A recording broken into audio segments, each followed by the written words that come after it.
Assalamualaikum warahmatullahi wabarakatuh. Perkenalkan, nama saya Sayyidah Novia Fitriani. Saya dari kelas 11 Manajemen Logistik B, nomor absen 29. Di sini saya akan mengumpulkan tugas manajemen distribusi, yaitu materi saluran distribusi fisik, dengan menjawab pertanyaan bagaimanakah manajemen logistik yang diterapkan oleh perusahaan startup. Sebelum menjawab pertanyaan di atas, saya akan menjelaskan terlebih dahulu mengenai startup Indonesia memajukan sektor logistik dengan solusi manajemen transportasi baru untuk menghadapi ledakan e-commerce. Perusahaan startup teknologi di Indonesia memperkenalkan sistem manajemen transportasi untuk membantu perusahaan truk menghadapi perkembangan pesat di sektor e-commerce Indonesia. Hal ini dilakukan agar perusahaan-perusahaan dapat mengatasi berbagai tantangan, khususnya yang disebabkan oleh minimnya teknologi di bidang logistik. Pasar e-commerce Indonesia tumbuh 54% setiap tahunnya dan telah mencapai 32 miliar di tahun 2020. Ledakan tahun lalu dipercepat oleh digitalisasi layanan yang disebabkan oleh pandemi COVID-19 dan pemberlakuan social distancing. Emma Hartono, COO Transporta, mengatakan pertumbuhan sektor e-commerce mendorong permintaan logistik untuk e-commerce. Namun, teknologi untuk menjalankan perusahaan logistik masih tertinggal. Pengusaha truk Indonesia menghadapi keterbatasan akibat tidak adanya visibilitas pada operasi mereka, baik itu pesanan, kinerja, utilitas, atau keuangan. Mereka juga berhadapan dengan komunikasi internal yang buruk serta sumber data yang tersebar dan tidak tertata. Transporta menawarkan solusi untuk masalah ini, salah satunya lewat solusi operasional yang dihadirkan melalui cloud platform yang terpusat bagi perusahaan truk dan bisnis yang terkait. Hasilnya, para pengusaha truk dapat memaksimalkan kecepatan operasi harian mereka dan memanfaatkan sumber daya seperti rute, ruang truk, penggunaan bensin, serta pengelompokan pengemudi secara efisien. Selain itu, mereka juga dapat mendorong profitabilitas dan kinerja pengiriman. Sistem manajemen transportasi telah terbukti mampu mengurangi biaya logistik dan sebagian besar penghematan didukung oleh perutean dan negosiasi yang lebih baik. Di Indonesia, di mana biaya logistik termasuk yang tertinggi di ASEAN, 30% dari PDB. Diharapkan penghematan dapat berdampak lebih banyak. Tambah Emma. Diperkirakan ada 10.000 perusahaan truk di Indonesia yang memegang kendali atas sekitar 5 juta truk secara total. Namun, lebih dari 75% perusahaan truk di Indonesia hanya memiliki kurang dari 20 truk yang mengakibatkan pengangkutan kosong dan rute yang tidak efisien. Para pengusaha truk UKM, usaha kecil menengah, tidak memiliki kemampuan finansial untuk menggunakan platform daring. Hal ini semakin memperburuk kesenjangan antara pengusaha truk besar dan UKM.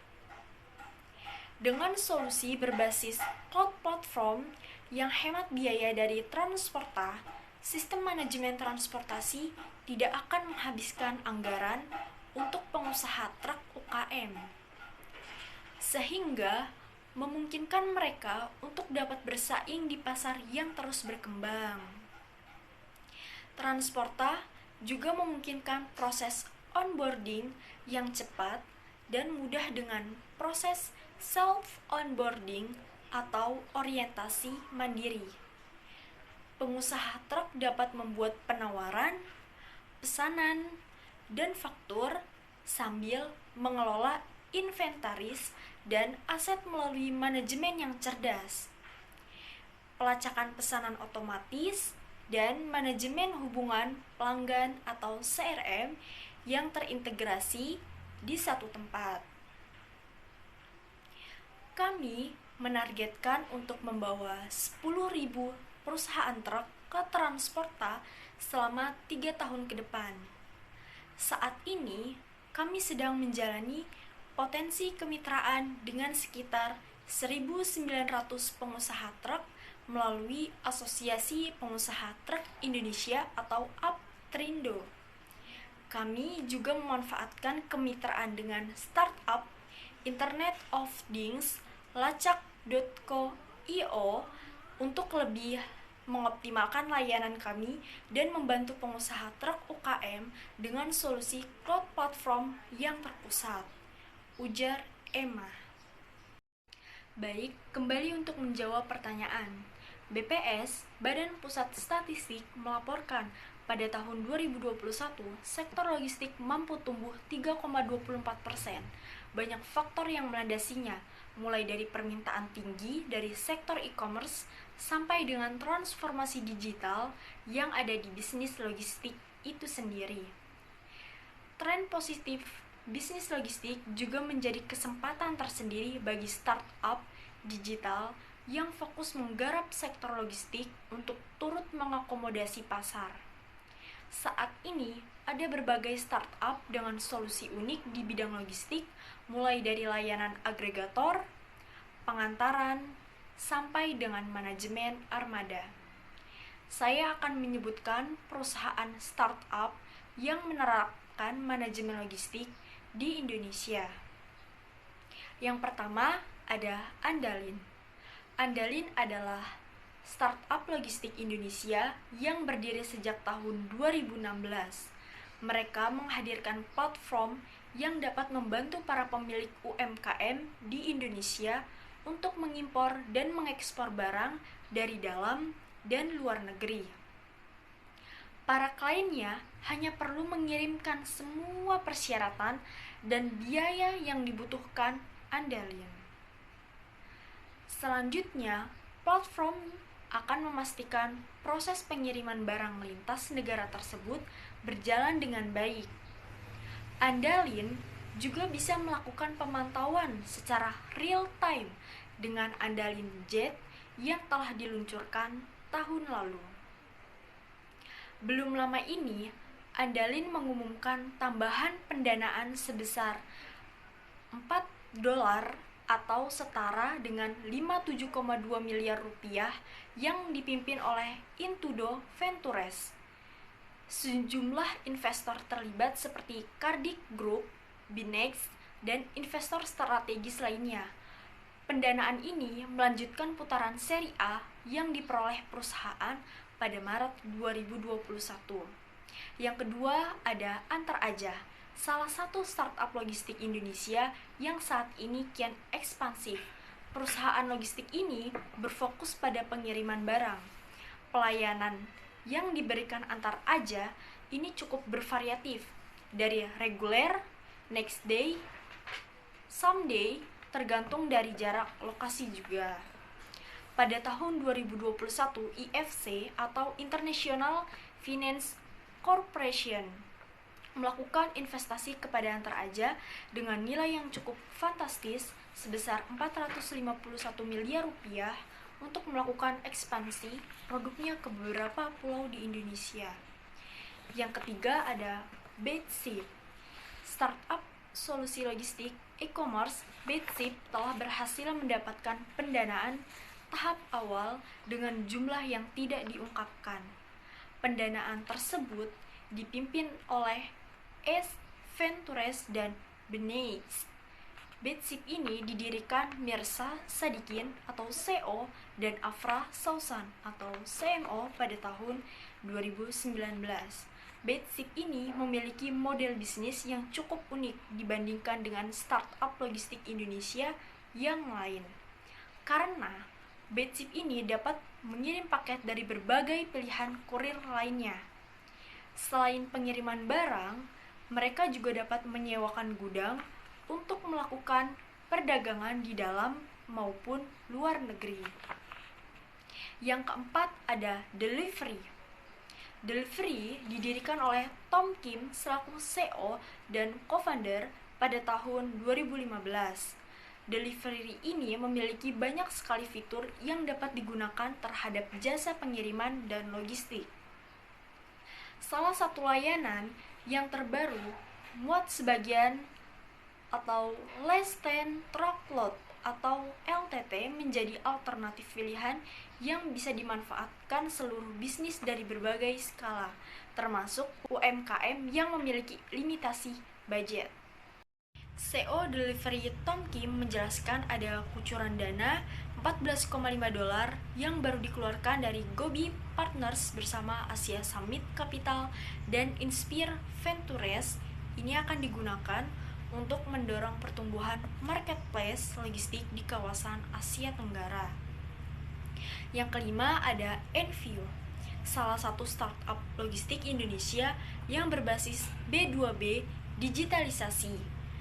Envio mendapatkan pendanaan pre-seed pada tahun ini dengan nominal yang dirahasiakan dari Antor, Iterative, dan sejumlah angel investor lainnya. Pendanaan ini akan digunakan untuk mengakselerasi pertumbuhan bisnis Envio di 2022. Envio didirikan pada tahun 2021 oleh Richard Cahyanto dan Alif Amrisuri yang masing-masing menjadi CEO dan STO. Model bisnis Envio sendiri ini lebih mengarah kepada B2B digitalisasi. Hal ini memudahkan konsumen melihat secara real time dan end-to-end barang yang mereka kirim. Yang keenam ada JNT Express. JNT Express merupakan startup logistik Indonesia, yakni seperti jasa pengiriman barang, baik berupa dokumen maupun paket. JNT Express adalah startup logistik yang juga menggunakan IT dalam menawarkan layanannya. Mereka menawarkan keuntungan dalam mengambil barang, sehingga pelanggan tidak perlu datang ke kantor JNT jika ingin mengirim barang. JNT Express adalah perusahaan multinasional yang berkantor pusat di Jakarta, Indonesia. Perusahaan ini berdiri pada tanggal 20 Agustus 2015, didirikan oleh Robin Law. Perusahaan ini pada umumnya bergerak dalam bidang ekspedisi. Pada tahun 2018, JNT telah membangun gudang sortir otomatis di Semarang dan Surabaya. Startup logistik JNT Express dilaporkan telah memperoleh putaran pendanaan sebesar $2,5 atau setara 35,6 triliun rupiah dengan valuasi mencapai $22 miliar, sekitar 285 rupiah triliun, yang sudah menyandang gelar Dekakorn. Pelanggan dana ini merupakan bagian dari rencana JNT agar dapat melantai di bursa Hong Kong pada kuartal pertama 2022.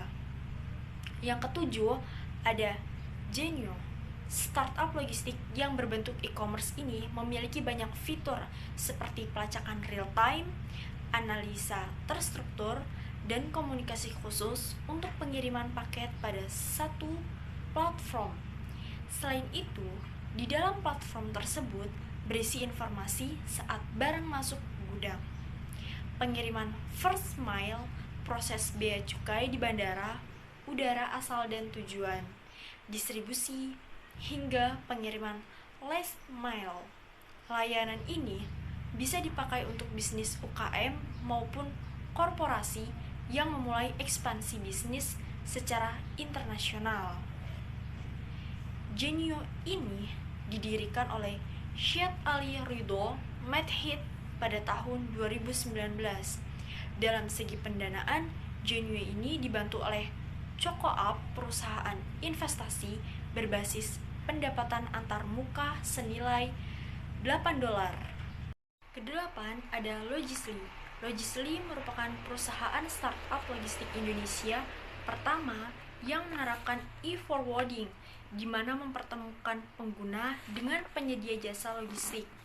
Sejak beroperasi Juli 2019, terdapat 5.000 truk dengan mayoritasnya adalah pengusaha truk yang telah menggunakan Logisly dan telah terverifikasi.